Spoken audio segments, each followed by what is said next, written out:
Hi friends, good morning. আজকে দেখো ছেলের টিফিনে ম্যাগি দিয়ে পাঠিয়েছি।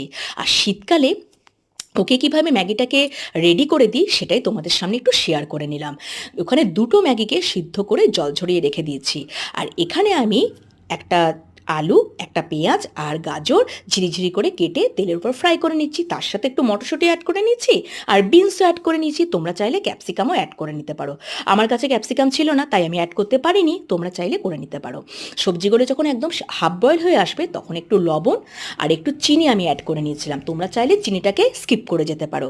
আর যেহেতু দুটো ম্যাগি নিয়েছি তাই দুটোর ম্যাগি মশলা সুন্দরভাবে একদম মিশিয়ে নিচ্ছি। এবার পুরোপুরি যখন একদম মানে সবজিটা একদম সিদ্ধ হয়ে চলে আসবে তখন ওই মানে সিদ্ধ করে রাখা জল ঝরিয়ে রাখা যে ম্যাগিটা তখন আমি এটাকে মিলিয়ে নেব। আর আরেকটা কথা বলে দিই, তোমরা যারা ননভেজভাবে খেতে চাইছো মানে ডিম অ্যাড করতে পারো, এখানে চিকেনের কিমা অ্যাড করতে পারো।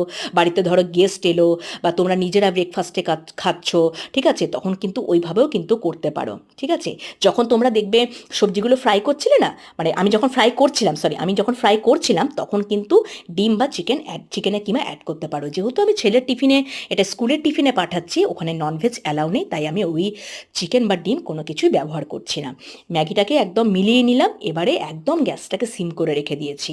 সিম করে সুন্দরভাবে এটাকে মিক্স করে নিচ্ছি। কড়াইটা নড়ে গেল বন্ধুরা, কিছু মনে করো না, কারণ এক হাতে মোবাইল এক হাতে খুন্তি, এটা ডিসব্যালেন্স হতেই পারে। তো যাই হোক বন্ধুরা, এবার কি হচ্ছে, একদম দেখো আমার ম্যাগিটা রেডি হয়ে গেছে।